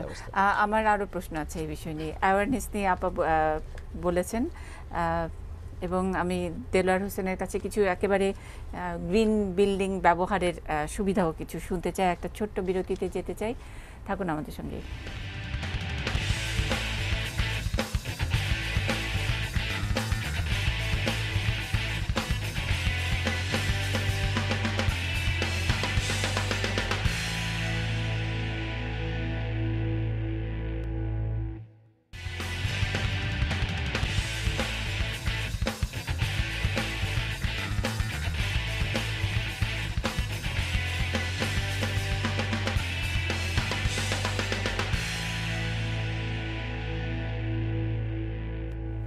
পাওয়ার টক দেখছেন, আমাদের আজকের বিষয় গ্রিন বিল্ডিং। সঙ্গে আছেন বাংলাদেশ প্রকৌশল বিশ্ববিদ্যালয়ের স্থাপত্য পরিকল্পনা অনুষদের ডিন ডক্টর জেবুন নাসরিন আহমেদ, আছেন স্ট্রেডার মেম্বার সিদ্দিক জুবায়ের এবং AKH গ্রুপের চেয়ারম্যান দেলোয়ার হোসেন। আমরা অ্যাওয়ারনেসের কথা বলছিলাম, সিদ্দিক জুবায়ের যেখানে শেষ করলেন সেখান থেকে যদি আমি শুরু করি, যে আমি আজকের অনুষ্ঠান দেখে আমি ধরে নিচ্ছি অনেকের বোধোদয় হয়ে গেছে, হঠাৎ করে অনেকে গ্রিন হতে চাইছেন। আপনি বলছেন যে যারা নতুন করে এই বিল্ডিংগুলো করবেন তাদের জন্য ইনসেন্টিভ আছে, এবং অঙ্ক করে দেখানো যাবে যে তারা অনেক সাশ্রয় করছে, কিন্তু আমার বিল্ডিংটি তো গ্রিন নয়, বা ওনার আরও 10টি বিল্ডিং হয়তো গ্রিন নয়, তাদের যদি বোধোদয় হয়, তাদের জন্য কি কোনো ব্যবস্থা আছে কিনা? তাদের জন্য ব্যবস্থা আছে, অর্থাৎ রেট্রোফিট, যেটা যে এক্সিস্টিং বিল্ডিং এ কেউ যদি যেমন ধরেন যে তার যে লিফটটা আছে, লিফটটা সে চেঞ্জ করতে চায়, সেও এই কনসেশনারি লোন পাবে। কেউ যদি লাইটগুলি চেঞ্জ করতে চায়, সেও এই কনসেশনারি লোন পাবে। কেউ যদি কুলিং সিস্টেমটাকে চেঞ্জ করতে চায়, সেও পাবে। এবং এর জন্য আমাদের মানমাত্রা নির্ধারণ করা আছে, যে কুলিং সিস্টেম যদি চেঞ্জ করতে চায়, কোন ধরনের কুলিং সিস্টেম ব্যবহার করলে পরে সে এটাতে অ্যাক্সেস করতে পারবে। আমরা বাংলাদেশ ব্যাংকের যে লোন সিস্টেমটা আছে, সেখানে আমরা বিভিন্ন অপশনে 60 পয়েন্টস রেখেছি, যে 60 পয়েন্টের মধ্যে কেউ যদি 30 পয়েন্ট 50% অ্যাচিভ করতে পারে, এবং সেটা খুব ইজিলি অ্যাচিভ করা সম্ভব, কেবলমাত্র লাইট এবং কুলিং সিস্টেম চেঞ্জ করলেই সে 30%-এর বেশি নাম্বার পেতে পারে, তখন সে এই লোন অ্যাক্সেস করতে পারবে। সুতরাং রেট্রোফিটিংসের ক্ষেত্রেও আমাদের এই ফাইন্যান্সিং কার্যক্রম equally applicable like the new buildings. আমি একটু ডক্টর জেবুন নাসরিন আপার কাছে জানতে চাই, আপা যেটা উনি বলছিলেন, দেলোয়ার হোসেন বলছিলেন যে অনেকেই কিন্তু এই বিল্ডিং করার সময় বা ফ্যাক্টরি করার সময় এখন অনেকে গ্রিন বুঝুক আর না বুঝুক হয়তো LED ব্যবহার করছে, বা ইকুইপমেন্টগুলো এনার্জি এফিশিয়েন্ট ইকুইপমেন্ট ব্যবহার করছে, অথবা হয়তো বিল্ডিংটা তৈরির সময় অনেক এই যে আপনারা যে প্রোটোকলগুলো মানেন গ্রিনের জন্য সেগুলো মেনেই বিল্ডিংটি তৈরি হয়েছে, কিন্তু এটি একটি যাচাই করার বা পরীক্ষা করবার তেমন কোনো অথরিটি নেই। আমি প্রথমেই খুঁজছিলাম যে এই সার্টিফিকেটটা কে দিবে, বাংলাদেশের জন্য এই সার্টিফিকেটটা কে দেবে, এটা কি বিএসটিআই, এটা কি অন্য কোনো বডি? মানে আসলে এই সার্টিফিকেশনটার পদ্ধতিটাই কি, এবং আমাদের দেশে অন্য কোনো ফ্যাক্টরি ওনার যদি এটাকে পরীক্ষা করাতে চান তারটা কতখানি গ্রিন, তাহলে কোথায় যাবেন, কি করবেন? এটা এই মুহূর্তে তো সেরকমভাবে কোনো সিস্টেম নাই, কিন্তু আমরা তো সাজেস্ট করছি যে শ্রেডা যদি একটা রেটিং ডেভেলপ করে সেটার জন্য আমরা সহায়তা করব, কারণ আমরা তো আমাদের ইউনিভার্সিটিতে কিছু রিসার্চ করি যেটার ফাইন্ডিংসগুলো হয়তো সাহায্য করবে এটাতে, প্লাস আমরা ওই লিডের কিছু পড়াশোনা করেছি এবং আমাদের এখানে গ্রিন বিল্ডিং নিয়ে আমরা যথেষ্ট কথা বলি এবং ডিজাইনও করি। সো আমরা তো সাহায্য করবই, এবং আলটিমেটলি এটা শ্রেডা একটা বডি তৈরি করতে পারে যেটার মধ্যে এক্সপার্টসরা থাকবেন, এবং সেই কাউন্সিলটা হয়তো এই সার্টিফিকেশনগুলো করবে। কিন্তু আসলে আমার কাছে মনে হয় যে ফার্স্টলি এটা আমাদের অ্যাওয়ারনেসটা তৈরি করা দরকার। আমি জানি আসলে টেকসই সাস্টেইনেবল মানে কি, মানে আমি এখন যেভাবে আমি বিল্ড করছি আমার যে নেক্সট জেনারেশনসগুলো যাতে কোনোভাবে সেইখান থেকে সেই ডেভেলপমেন্টের জন্য তারা ক্ষতিগ্রস্ত না হয়, আমার এমনভাবেই রেখে যেতে হবে আমার জায়গা জমি, আমার পরিবেশটা, যাতে আমার নেক্সট জেনারেশনসগুলো সেইটাকে ওরমভাবেই পায় অথবা ওর চেয়ে ভালো পায়। এটাই তো হচ্ছে টেকসই ডেভেলপমেন্ট। এইটা আমি যদি আমার বাচ্চার জন্য আমি কি না করতে পারি, তাই না? আমরা যদি সমষ্টিগতভাবে বুঝতাম যে আমার বাচ্চা, আমার বাচ্চার বাচ্চা, ওরা কিন্তু ক্ষতিগ্রস্ত হবে আমি যদি যেভাবে এখন চলছে সেইভাবে যদি আমি কনস্ট্রাকশন করি, সেইভাবে যদি আমি পানি তুলে নেই, সেইভাবে যদি আমি আমার রিসোর্সেসগুলো ব্যবহার না করি, তাহলে ওরা ক্ষতিগ্রস্ত হবে। তাহলে তো আমরা করতাম না। আমি যখনই বুঝবো যে আমার এখানে একটা বিরাট একটা ক্ষতি হয়ে যাবে, কারণ আমার নেক্সট জেনারেশনকে তো আমি ক্ষতি করতে চাই না, এই অ্যাওয়ারনেসটাই আমাদের পৌঁছে দিতে হবে সবার কাছে। আমরা এখন শুধু আমাদের ইমিডিয়েট গেইনটা দেখি, পরবর্তীতে কি হচ্ছে সেটা নিয়ে দেখি না, কিন্তু এইটা যখনই মানুষ বুঝবে তখন তারা অটোমেটিক্যালি কিন্তু গ্রিনের দিকে চলে যাবে। এইটা যেমন আমরা অনেক কিছু করি যেটা আমরা করি বিকজ ওইরকমভাবেই চলে এসেছে। যেমন দেখেন আপনি 50-60 বছর আগে ধানমন্ডি একটা লো একটা জমি ছিল, ধান হতো ওখানে, তারপরে ওগুলোকে ভাগ করে ফেললো, তারপরে বড় বড় যারা অফিসার্স ছিল তারা পেয়ে গেল বড় বড় প্লট 1 বিঘা করে। এইটা কি খুব ভালো একটা ডেভেলপমেন্ট হলো? আমরা জানি যে ওটার অনেক মানে একজন একটা জায়গায় থাকছে, সে কতটা ওয়েস্টফুল বলা যায়, যে সে ওইটাই উপভোগ করছে, অথচ সাধারণ মানুষের কিছুই নাই। এটার একটা ইকুইটির একটা প্রবলেম আছে, এমনি এনভায়রনমেন্টাল প্রবলেম আছে। ধীরে ধীরে আমরা দেখলাম ধানমন্ডিতে এক একটা জমিতে 20 থেকে 30 জন মানুষ পরিবার থাকা আরম্ভ করলো, যেখানে একটা পরিবার থাকতো। সেটা বরঞ্চ অনেক বেশি মানে এনভায়রনমেন্টালি ফ্রেন্ডলি এবং অ্যাকসেপ্টেবল। মানে অনেক অনেক জায়গা নিয়ে হয়তো 5 জন মানুষ বাস করছে, অথবা ধানমন্ডি গুলশানের জায়গায় আমরা দেখি যে বিরাট বড় বিল্ডিং, শুধু কেয়ারটেকার থাকে 3 জন। মানে এটা তো আমি যেটা বলতে চাচ্ছি যে এখন দেখেন এই যে 1 বিঘা জমিগুলো এখন ভাগ করা আছে, আমাদের 2 বিল্ডিং এর মাঝে কতটুকু জায়গা আছে, একটা ন্যারো একটা, এটা তো ব্যবহারযোগ্য, ফায়ার ব্রিগেডের গাড়ি যাওয়ার জায়গা কিছুই না, ব্যবহারযোগ্য না যে আমি একটা খেলা খেলবো সেটাও তো করতে পারি না আমার বাচ্চাগুলো। তো তাহলে আমি কেন এখন যখন পূর্বাচল করলাম, এটা তো নতুন, বা উত্তরা করেছিলাম 20 বছর আগে, তখনও আমি জানতাম না, এখন তো আমি পূর্বচল করেছি, এখানেও আমি দেখি যে ছোট ছোট প্লটসগুলো আছে।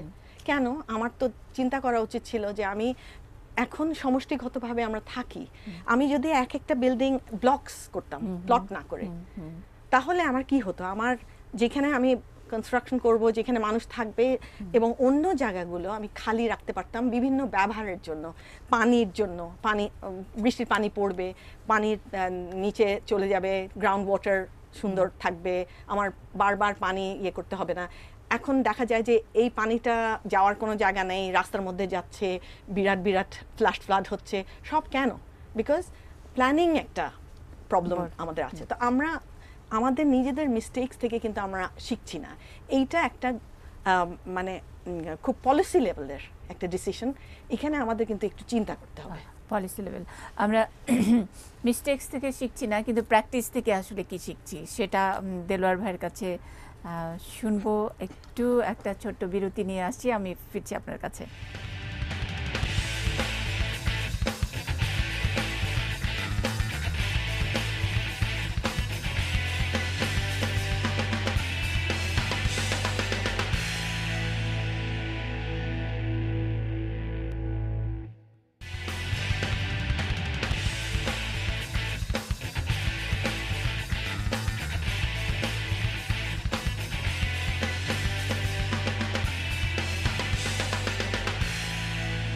পাওয়ার টক গ্রিন বিল্ডিং আমাদের আজকের শিরোনাম। সঙ্গে আছেন স্টেডার মেম্বার সিদ্দিক জোবায়ের, আছেন একেএইচ গ্রুপের চেয়ারম্যান দেলোয়ার হোসেন, এবং আছেন বাংলাদেশ প্রকৌশল বিশ্ববিদ্যালয়ের স্থাপত্য পরিকল্পনা অনুষদের ডিন ডক্টর জীবন নাসরিন আহমেদ। আমরা একেবারে অনুষ্ঠানের শেষ ভাগে প্র্যাকটিস থেকে কি শিখছি। আপনারা ইতিমধ্যে একটা গ্রিন ইন্ডাস্ট্রির মালিক। আমরা প্র্যাকটিস থেকে যেটা শিখেছি যে সেটা হলো যে আগের দিনে আমরা যে এনার্জি ইউজ করতাম সেখানে দেখা যেত যে আপনাকে লোড স্যাংশন দিয়েছে, আপনাকে মনে করেন 100 ওয়াট ফর এক্সাম্পল, আপনি যে সমস্ত ইকুইপমেন্ট ব্যবহার করছেন সেখানে আপনার হচ্ছে না, সংকলন হচ্ছে না, আপনার দরকার 200 ওয়াট, ইজিলি আপনি পাচ্ছেনও না। কারণ এখন হয়তো বিদ্যুৎ পাওয়া যাচ্ছে, কিন্তু 2 বছর আগেও 3 বছর আগে বিদ্যুৎ পাওয়াটা একটা মোস্ট ডিফিকাল্ট ছিল, বিরাট সমস্যা ছিল। তো সেই ক্ষেত্রে আপনার একটাই মাত্র সলিউশন যে আপনি সাশ্রয়ী করেন। আপনি 100 ওয়াটের মধ্যে আপনি 200 ওয়াটের কাজ করেন, এমন একটা ইকুইপমেন্ট করেন বা এমন একটা ব্যবস্থা করেন যেখানে আপনি 100 ওয়াট দিয়ে আপনি 200 ওয়াটের কাজ করতে পারছেন, কারণ আপনি ইমিডিয়েটলি তো বিদ্যুৎ পাচ্ছেন না। সেখানে হলো বিদ্যুৎ সাশ্রয়ী করা। অ্যাট দ্য সেম টাইম মনে করেন আমরা ওয়াশার কানেকশন নিয়েছেন, আমরা হয়তো যেখানে ইকো ফ্যাক্টরি করছে সেখানে ওয়াশার কানেকশন নাই, কিন্তু অনেক জায়গায় ঢাকাতে কিন্তু ওয়াশার কানেকশন আছে অনেক ফ্যাক্টরিতে। সেখানে যদি আপনি পানি ব্যবহারের সাশ্রয়ী হন তাহলে আপনাকে নতুন করে প্রেসারের কানেকশন নিতে হবে না, আপনাকে নিচে আপনার গ্রিন বিল্ডিং এ কি কি হচ্ছে সেটা আমরা একটু সেখানে আমাদের গ্রিন বিল্ডিং এ যেটা হচ্ছে সেটা আমরা ন্যাচারাল ওয়াটার, রেইন ওয়াটার আমরা প্রিজার্ভ করছি। আর মোস্ট ইম্পর্টেন্টলি আমরা ফ্লাশ, বাথরুমে যে ফ্লাশ করছি এই পানিটা আমরা রিসাইকেল করে নিয়ে আসতেছি। আচ্ছা, আমি একটু অঙ্কটা একটু শুনতে চাই যে এই গ্রিন বিল্ডিং এর করার পর ওভারহেড যেই কস্ট অথবা মেইনটেনেন্স যে কস্ট অথবা এটা অপারেটিং কস্ট, যেটা একটা বিল্ডিং এটা রান করা, আমি বলছি ব্যবসা একরকম, আর একটা হলো যে পুরো সিস্টেম আপনার এনার্জি, বিদ্যুৎ, আপনার পানি, ইউটিলিটিস, সব কিছু মিলে আপনারা কতখানি সাশ্রয়ী হয়েছেন, মানে লাভ হচ্ছে কিনা? এটা হয়তো প্রথম দিকে মনে হবে ইনভেস্টমেন্টের দিকে বেশি, কিন্তু সত্যিকার অর্থে এটা বেনিফিশিয়াল, এটা লাভজনক এই সেন্সে যে আপনি কম বিদ্যুৎ খরচ করে আপনার ফ্যাক্টরি চালাতে পারছেন। আপনার ফ্যাক্টরি যদি খুব বেশি গরম হয়ে যায় তখন আর বেশি ফ্যান চালাতে হবে, ফ্যান চালাবার পরও দেখবেন যে ওয়ার্কার কম না, মানে এগুলো তো আসলে যে ধরেন একটু বইয়ের কথা, যে না আপা যখন ক্লাসে পড়েন তখন বলবেন যে খুব বেশি গ্লাস দেওয়া থাকলে গরম লাগবে, আর আপনারা অলরেডি এই সিস্টেমটার মধ্যেই আছেন। আমি একদমই আপনার মানে অভিজ্ঞতা প্রতিদিন থেকে আপনাদের লোকজন যারা আছেন তাদের অভিজ্ঞতা থেকে জানতে চাই। আমাদের পূর্ণ অভিজ্ঞতা দিয়ে বলছি, আপনি যত বেশি জানলা খোলা রাখবেন, যত বেশি ন্যাচারাল বাতাস ঢোকার ব্যবস্থা করবেন, যত বেশি ন্যাচারাল আলো ঢোকাতে চেষ্টা করবেন, তখন আপনার ওয়ার্কিং পরিবেশটা অনেক ভালো হবে।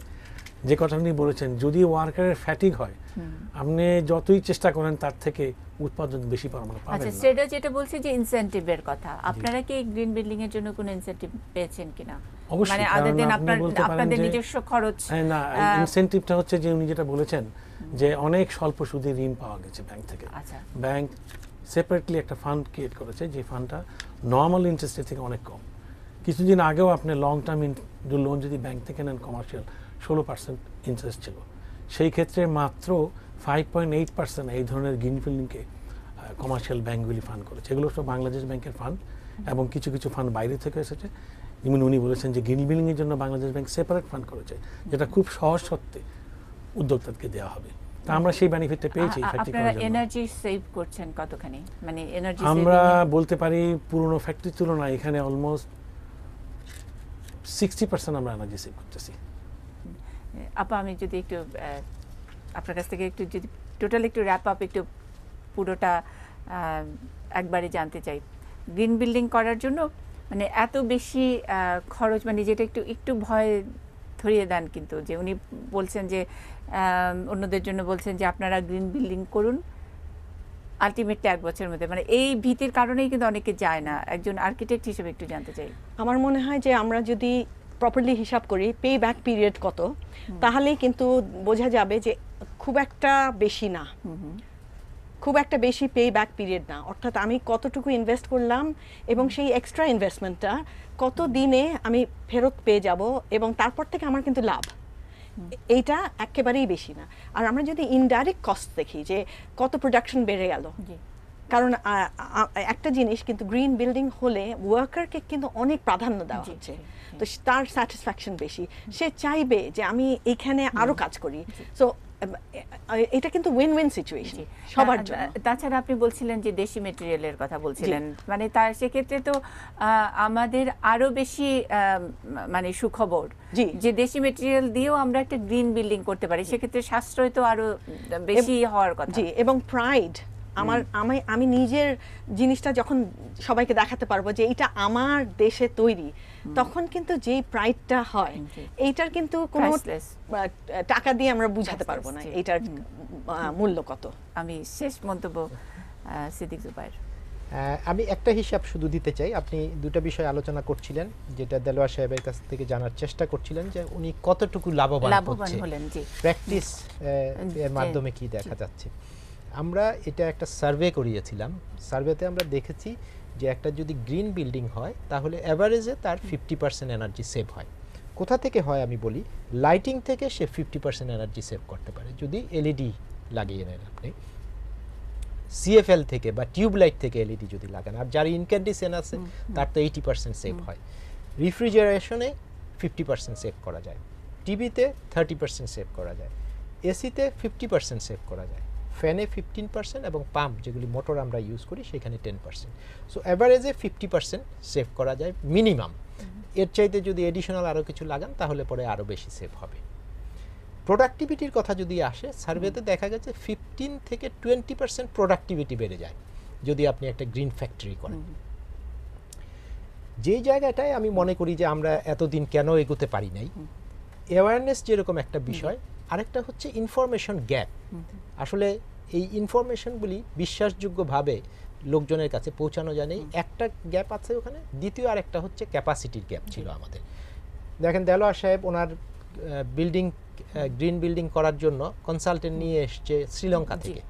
আমাদের দেশে এই ধরনের কনসালটেন্ট এখনো পর্যন্ত সেইভাবে গড়ে ওঠে একদম এই প্রশ্নটাই করতে যাচ্ছিলাম যে আমাদের একটা ইন্সপেকশন অথবা এবং সার্টিফিকেশন, এই দুইটার ইন্টিগ্রেশনে কি কোনো একটা বডি বা কেউ থাকবে নাকি? যেমন ধরেন ভেজাল বিরোধী অভিযান করতে ম্যাজিস্ট্রেটরা যান, আমাদের কি এমন কোনো ব্যবস্থা করা যায় কিনা যে এইটুকু বাংলাদেশের স্ট্যান্ডার্ডে গ্রিন, অথবা গ্রিন শুড বি মানে পয়েন্ট অফ প্রাইড, যে আমার বাসায় আমি একটুখানি বলতে চাই যে ওকে ভাড়া করা বাড়ি কিন্তু আমি গ্রিন করার জন্য আমি এটুকু করেছি, আপনারা আমাকে একটা পয়েন্টে দিয়ে আসবেন, তো সেটা আমি কিভাবে পাবো, কবে থেকে পাবো? দুইটা বিষয় এখানে। একটা হচ্ছে যে গ্রিন বিল্ডিং রেটিং সিস্টেমটা যখন হয়ে যাবে, যেটা আমরা শুরু করতে যাচ্ছি, অলরেডি কিছু দূর আমরা অনেক আলাপ আলোচনা করেছি এবং এটা সহসাই শুরু হবে। সেটা হলো একটা গ্রিন বিল্ডিং রেটিং কাউন্সিল থাকবে। এই কাউন্সিল কিন্তু সার্টিফিকেশনের জন্য রিকমেন্ড করবে, সেটা হয়তো সার্টিফিকেটটা ইস্যু করবে। আরেকটা হচ্ছে আপনি জানেন যে আমাদের এনার্জি অডিট প্রোগ্রাম চালু হচ্ছে। এই এনার্জি অডিটর কিন্তু একটা বিল্ডিংকে অডিট করে সেইখানে কোথায় কোথায় গ্রিন ফিচারিং করা যায় কোথায় কোথায় এনার্জি সেভিং করা যায় সেটা কিন্তু আইডেন্টিফাই করে দেবে। সুতরাং আপনি যদি চান যে আপনার বিল্ডিংকে গ্রিন করবেন তাহলে এনার্জি অডিটর বলে বাসাটাকে গ্রিন করবেন। আমার ছোট্ট যেখানে থাকে সেখানেই হয়তো আমরা গ্রিন ফিচারস কি লাগানো যায়। ধরেন আপনার বাসায় টিউব লাইট আছে, যেটা দেলোয়ার সাহেব বলছিলেন যে টিউব লাইট 60 ওয়াট থেকে 70-75 ওয়াট কনজিউম করে টিউব এবং ব্যালাস্ট মিলে। আমি যদি ওটাকে রিপ্লেস করি বাই এলইডি টিউব লাইটস তাহলেই পরে কিন্তু আমি 60% অলরেডি করেছি, সেটা একটা সার্টিফিকেট দরকার। ফ্যানটাকে করেন, ফ্যানটাকেও করে ফেলেন, চেঞ্জ করে ফেলেন। এবং এখন এয়ার কন্ডিশনারও পাওয়া যাচ্ছে, COP4 COP5 এয়ার কন্ডিশনার পাওয়া যাচ্ছে, সেগুলি যদি করা হয়। সুতরাং আমাদের capacity development, information exchange, information ফ্লোটাকে বাড়ানো, অ্যাওয়ারনেস বিল্ডিং, ফাইন্যান্সিং এবং ইনসেন্টিভ অ্যান্ড রিকগনিশন, এগুলিকে যদি আমরা ইন প্লেস করতে পারি, যেই কাজটা সেটা এখন করছে, আমরা আশা করছি যতদিন পর্যন্ত, আশা করছি 1 বছরের মধ্যে এগুলি সব সম্পন্ন হবে। যতখানি আমরা পিছিয়ে ছিলাম সেটা তো পিছিয়ে গেছি, কিন্তু এরপরে আমরা দ্রুত এগোতে পারবো। অনেক অনেক ধন্যবাদ। ধন্যবাদ দেলোয়ার হোসেন এবং ধন্যবাদ ডক্টর জেবুন নাসরিন আহমেদ আমাদেরকে সময় দেওয়ার জন্য। প্রিয় দর্শক, গ্রিন বিল্ডিং নিয়ে আজকের যে আলোচনা, নিশ্চয়ই অনেকে গ্রিনকে একটা মর্যাদার একটা সিম্বল হিসেবে দেখতে পাচ্ছেন। গ্রিন মানে শুধু সবুজ রং নয়, তবুও সবুজ যেই প্রতীক হিসেবে থাকে তারুণ্য, উজ্জ্বলতা এবং সজীবতার প্রতীক, সে কারণেই বোধহয় গ্রিন। এবং আমাদের যে এনার্জি সাশ্রয়, সেখানে যদি আমরা একটু ভূমিকা রাখতে পারি, এটা আমাদের জাতীয় প্রাইডের মধ্যে আমরা অংশ নিলাম। সকলকে শুভেচ্ছা এবং শুভকামনা দিয়ে আজকের অনুষ্ঠান শেষ করছি। ভালো থাকবেন।